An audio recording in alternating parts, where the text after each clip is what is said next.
السلام عليكم ورحمة الله وبركاته. ازيكم حبايب قلبي؟ عاملين ايه؟ يا رب تكونوا في احسن صحة واحسن حال. اهلا بكم في قناتي وقناتكم قناة اسرار حياتنا، لكل المواضيع اللي بتخص الحمل والولادة. برحب بكم في كل مكان وفي اي مكان، وجودكم نورني ومشرفني حبايب قلبي. النهاردة ان شاء الله انا هقول لكم فيديو مهم جدا جدا جدا.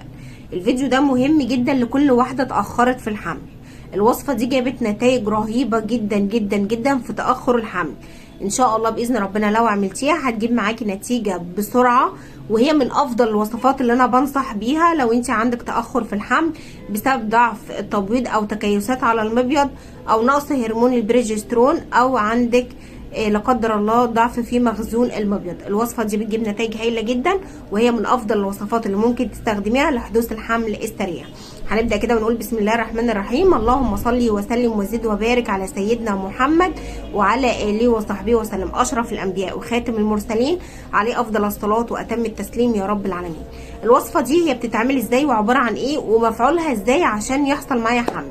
مهم جدا ان انت تسمعي الكلمتين دول عشان تعرفي طريقتها الصحيحه، لان في ناس كتير جابتها وعملتها بطريقه معينه وما حصلش معاهم حمل، فلازم تعرفي الطريقه الصحيحه بتاعتها عشان يحصل معاكي حمل سريع ان شاء الله باذن ربنا. اولا العشبه دي هي لها اسم معين. العشبه دي اسمها كف مريم، عشبه كف مريم. تمام؟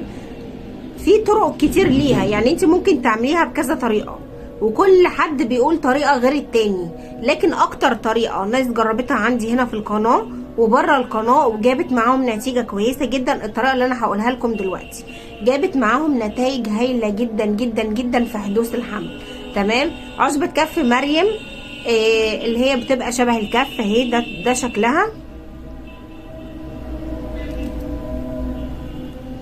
اهو يا بنات. ده شكل عشبة كف مريم. طبعا ده اللي هو الصغير منها، بيبقى فيه منه اكبر، بتبقى شبه الكف. هم مسمينها كف مريم، شبه الكف. واسم مريم نسبة لستنا مريم، لان ستنا مريم طبعا ربنا وهبها الحمل بدون اي تدخل بشري ومن عند ربنا، فهي اما بتجيب نتائج حلوة جدا جدا للحمل. ففي ناس اطلقت عليها من زمان ان هي اسمها عشبة كف مريم لانها تشبه الكف، ولان هي بتساعد على الحمل نسبة الى ستنا مريم، ان ربنا وهبها الحمل بدون اي تدخل وبدون اي تدخل بشري يعني. تمام؟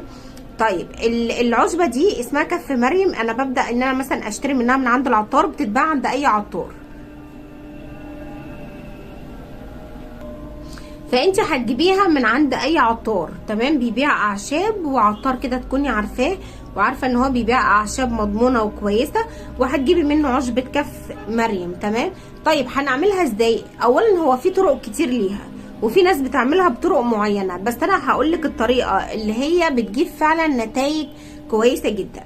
اولا عشبه مريم عشبه كف مريم اما بتتخلط مع البردقوش بتجيب نتائج هايله جدا جدا في موضوع تاخر الحمل.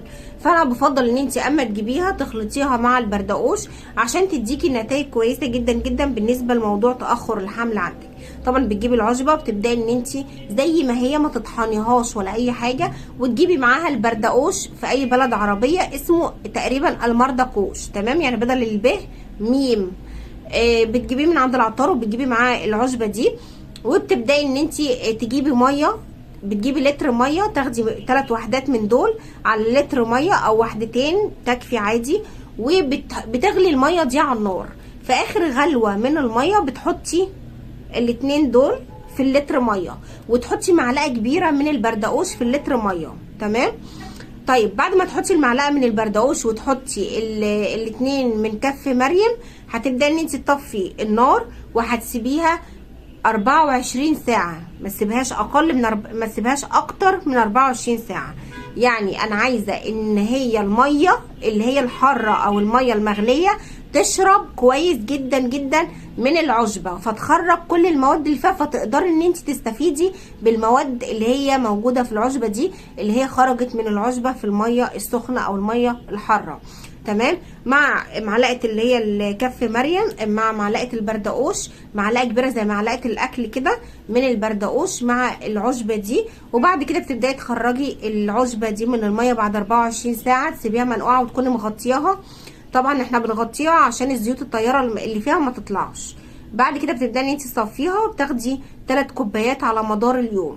الطريقه ازاي بقى؟ اولا ان انت بتاخدي كوبايه اول ما تصحي من النوم، واحفظيها في التلاجة مفيش اي مشكله، او احفظيها بره لو الجو شتاء ومش هتبوظ. بتبداي ان انت تاخدي كوبايه اول ما تصحي من النوم، كوبايه في نص اليوم، كوبايه قبل النوم، 3 مرات في اليوم.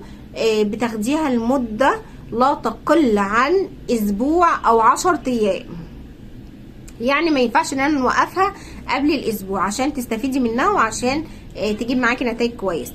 بتاخديها لمده 8 ايام، وبتاخديها بصي معاكي من 7 ايام او 8 ايام لحد 10 ايام، ويفضل من اول يوم للدوره لحد اليوم العاشر.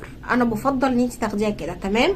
طيب بناخد معاها معلقه من العسل الحر مخلوط مع حبوب اللقاح وطلع النخيل. يعني هنجيب من العطار برضو حبوب اللقاح وطلع النخيل، وناخد 3 معالق على مدار اليوم بعد الوجبات.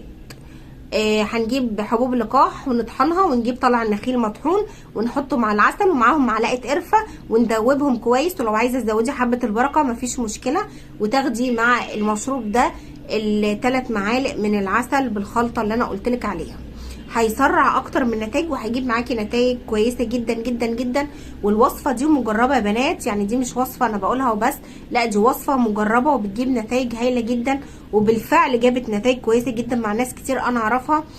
من ضمنهم واحده كان عندها ضعف في مخزون المبيض، مخزون المبيض عندها كان شبه منعدم، والدوره كانت قربت ان هي خلاص يعني ان هي ما تجيلهاش تاني، كانت بيجيلها شهر وشهرين لا. والله العظيم ان هي خدت الوصفه دي، الدوره انتظمت عندها والهرمونات انتظمت معاها وحصل معاها حمل. فانا عايزه اقول لكم ان الوصفه دي قويه جدا جدا جدا، ومفعولها قوي، وبتساعد على حدوث الحمل بطريقه فوق ما تتخيلي، ومفعولها قوي جدا جدا لحدوث الحمل. وهي تعتبر من افضل الوصفات اللي انا دايما بقولها لناس كتير عشان يحصل معاهم حمل. وفي ناس بتاخدها وبيحصل حمل معاهم في توأم، بس ده حسب مشيئة ربنا طبعا، وعلى حسب في ناس بيخرج معاها كذا بويضة فبيحصل معاهم حمل في توأم. طبعا انا كده خلصت الفيديو بتاع النهارده، انهيت الفيديو بتاع النهارده. يا رب اكون افدتكم، اكون ضيفه خفيفه عليكم، واكون بقدر اساعدكم واقدم لكم المعلومات اللي انتوا بتحبوها يا احلى واغلى اخوات.